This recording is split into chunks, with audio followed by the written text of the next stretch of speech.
Is there a path to escape from evil? In Christian terms, is there a way to salvation? What does salvation mean? It means escape from evil. How do we escape from evil? Is it enough to rely on words? Promises.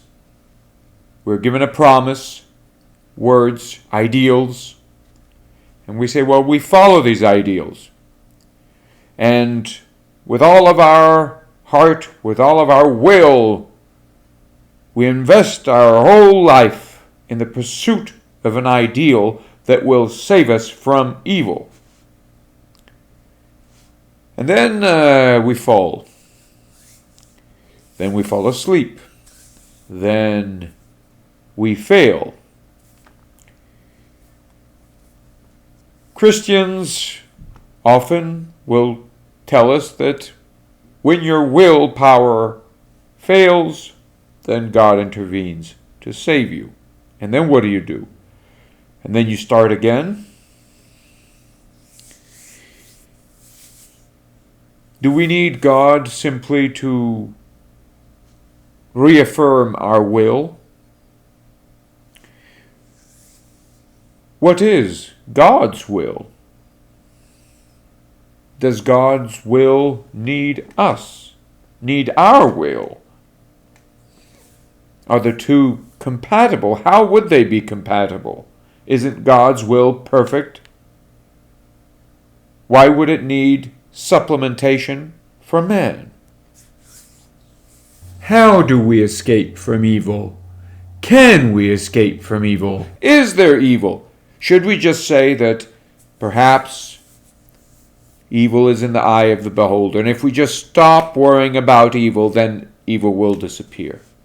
Perhaps we could just smile our way through life, appease people who believe that there is such a thing as evil, or as good for that matter. Perhaps the problem is the good. If people just stopped believing in the good, then they would stop doing evil. Boy, the situation gets complicated here, and it can turn around very quickly, you see.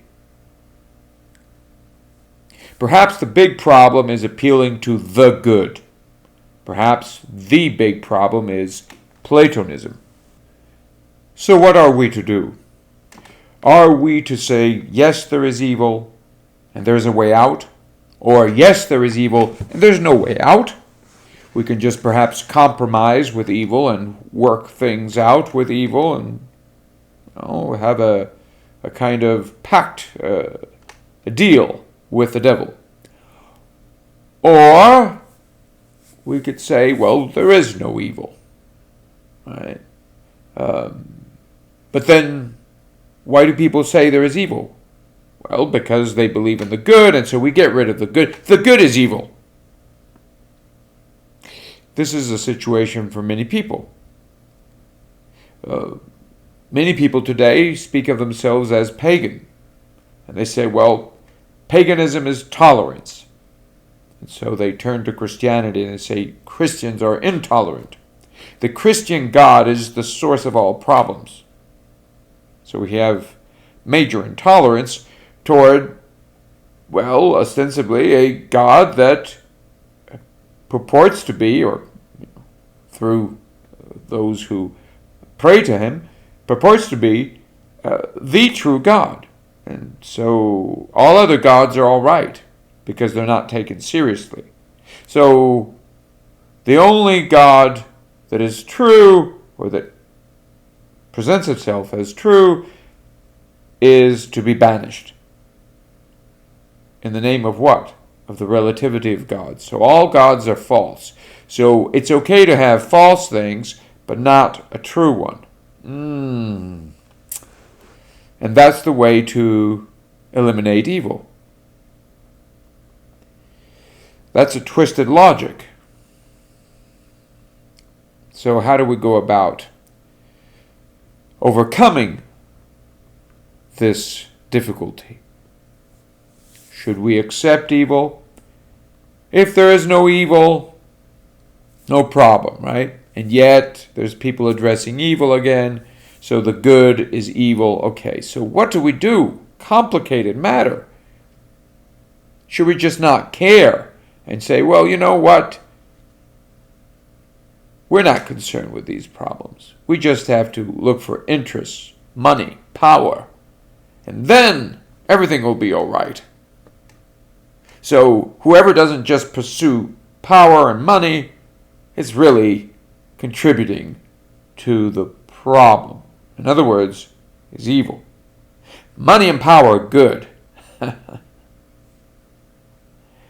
And the pursuit of money and power is good. That's the way to overcome evil.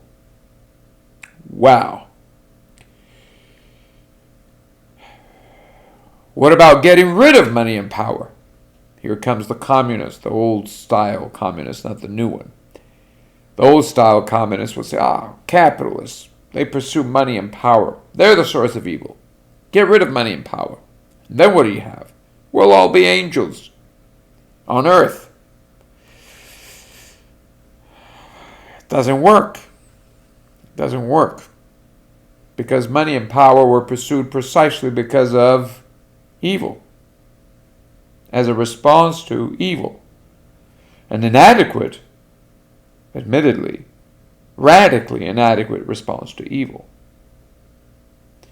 So evil was there. And now for the communists to say, well, get rid of the capitalists and now you have everything good, it's simply disingenuous. So how do you get rid of evil? Faith. Have faith in God. That is going to solve all problems. Your faith has saved you, says the Jesus of the Gospels. Your faith has saved you. Well, all right. But what does that mean? Is faith enough? What is faith? Faith. Believing in a word or believing in someone in the sense that you have trust in that someone's capacity to help you. All right? Let us say that believing in words is not enough. So we have confidence in that someone can help us. God will save us. So, all right, we trust. But what does that really mean? What does it mean to trust someone? Does it mean simply to say, you know what, I'm going to bed. You take care of business? Or does it mean to open one's ears and to start listening? Is trust simply passive? In the Christian tradition, we have pre-modern, to be more precise, we have faith upheld as a divine virtue. It's a gift. Virtue is a strength of mind, a strength of spirit, which is divinely given, freely given by God, directly from God. This theological or divine virtue, which is fides in Latin, faith, is not something that we have on the side and you say, well, that'll take care of business. It's integral to our being. It involves an openness to the mind of God, to the voice of God, to the message. What is He telling us? So we remain open, radically open. In fact, not because we want to be open, but because that's the way we are produced. That's the way we're born, in openness, radical openness. So faith is this radical openness of our being prior to our closing ourselves to our being, to our abandoning our own life, our own way of being. Faith is this openness. It is this openness that saves you because it allows you to be sustained by the Word. Without this openness, you cannot hear, you cannot learn, you cannot understand. But now, once you have this faith, once you have this radical openness to the voice of being, of God, what happens? How do you escape from evil? And in our classical tradition, we have many examples of great writers who invite us to recognize this. To escape from evil is to turn back from evil to the good. And how do you do that? Well, traditionally, evil is the realm of idols, of closure to the divine. So, the sensory world, as something set aside from the divine, is evil. An object of desire is good in itself, but when it's set apart, cut off from its source, its divine source, it becomes evil. It becomes an idol. It becomes a place of death where we die, where our desire dies for nothing. A mirage, an illusion, a mere illusion, a lie, a distraction. And so now, if we are radically open, we are radically open to that which is divine in everything. And so we begin to see things not as object to grab, to grasp, to settle problems, to fix, but rather as markers, as signs of their source. Radical openness to the divine means radical openness to that which is divine in everything. So the sensory world is no longer sensory, merely sensory. It is a mirror, a stage for a return to the divine. And now, what about this return to the divine? Our classical, canonical traditions speak of not merely the flow of the senses here, but a turn, a conversion of our life. What does it mean to be converted? Even in Christian, especially in Christian terms, it means to turn our sensory experience reflectively toward its source. It means to discover that which we desire not as an object to grasp, but as the source of all things that are potentially grasped, and so as a divine intelligence, as that which fulfills all movement, a spiritual movement that is the fulfillment of all physical movement. So here, conversion involves the turning of our own life in the mode of reflection. We're no longer living in the flesh, but in the Word. And the Word is this path to God. Through the Word, we rise back to understanding. Fides queret intellectum. Faith seeks understanding. The openness that is essential to our own being is an openness to an understanding that involves this unity of thinker and that which is thought. That doesn't mean that I am here, I am thinking, and I'm thinking about myself. And I'm self-satisfied. That is not at all the point. That is the opposite, rather, one could say, of the point. The point is that the finite mind, which is the physical mind, we could say, the mind fallen in physicality, in a determination of mind. So the determined mind, again, is to open itself up, is to turn to an infinite mind, an indeterminate mind.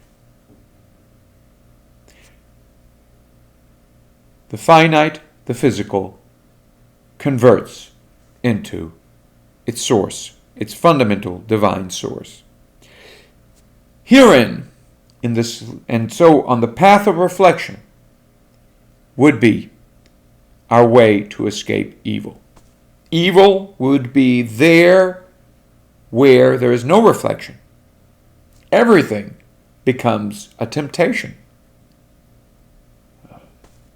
We would covet everything. Even God we would covet as a mirage, as an idol, as a prop. Everything becomes a temptation and a place to fall, to die for nothing. That is where there is no reflection, where there is no conversion. Conversion, true conversion. And so, a turn to true religion, if you like, involves the entering into the path of reflection. When reflection is pure, that is where the divine shines fully. And that's where we find salvation from evil. Wherever there's no reflection, you can be sure the devil is there. Wherever we reflect, the devil runs away, screams. Lastly, a point to consider. Can reflection be corrupted? Well, there can be corruption on the way back, right? And the way to God. There can be trials. On the path of reflection, there can be illusions that appear. Nominal forms that pretend, or the promises that they are the end game, that they are our destination. So we may be tempted to stop upon something and say, this certainty is my destination. The finite in another guise, another temptation. There is nothing falling short of the absolute indetermination of the fullness of divine intelligence that can quench, satisfy us fully, insofar as it saves us from evil. We could still object and say, well, but what after all is evil? Closure to the understanding. Final closure to the understanding, often covered up by the pretense of knowledge. What is the pretense of knowledge? It is dead knowledge. Words. This facade of power. Fireworks.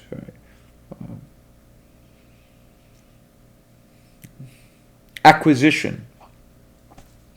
Storage. Mechanical storage.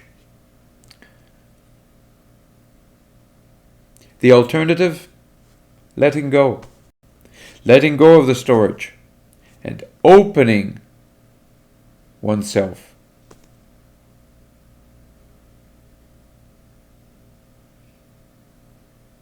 to all that is given freely.